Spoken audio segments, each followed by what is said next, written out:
మా పవన్ కళ్యాణ్ అన్నయ్య ఇంతకుముందు జగన్మోహన్ రెడ్డి గారి గురించి ఏమన్నారో ఒక్కసారి వినండి.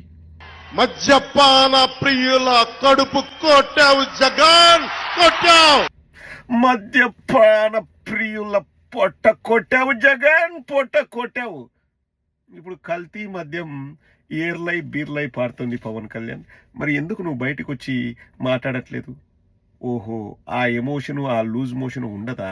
సరే, ప్రజల కోసమే రావాలా? ఈ డ్రామాలు అన్ని రోజులు కుదరవు కానీ నువ్వు బయటకు వచ్చేసి ఇప్పుడు ఏదోటి ఇంకా దాంట్లో కూడా నువ్వు జాకి పెట్టాలంటే పెట్టుకో. మద్యపాన సారీ అండి, ఇంప్రూవైజ్ చేస్తా. మద్యపాన ప్రియుల ప్రాణాలు లేపేసావు బాబు, లేపేసావు, మీరు గ్రేట్ అని చెప్పేసి దానికి కూడా మా పచ్చ మీడియా జాకి పెట్టుకుంటుంది కదా. నేను అనేది ఏంటంటే, నువ్వు తిట్టాల్సిన అవసరం లే. చంద్రబాబు అంటే నీకు ప్రేమ, 15 ఏళ్ళు కలిసి ఉండాలా, ఊడిగం చేస్తావు. కనీసం ఇప్పుడు సందర్భం నువ్వు మాట్లాడకపోతే ప్రజలు ఫీల్ అవుతారు. తప్పకుండా మాట్లాడాలా. అన్నిసార్లు దాక్కుంటే హైదరాబాద్లో చలి జ్వరము లేకపోతే షూటింగ్ అంటే ప్రజలు ఒప్పుకోరు.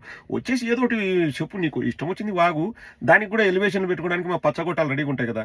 మద్యపాన ప్రియులను లేపేసావు బాబు, లేపేసావు అని చెప్పు. ఇంటెన్సిటీ బాగుంటుంది.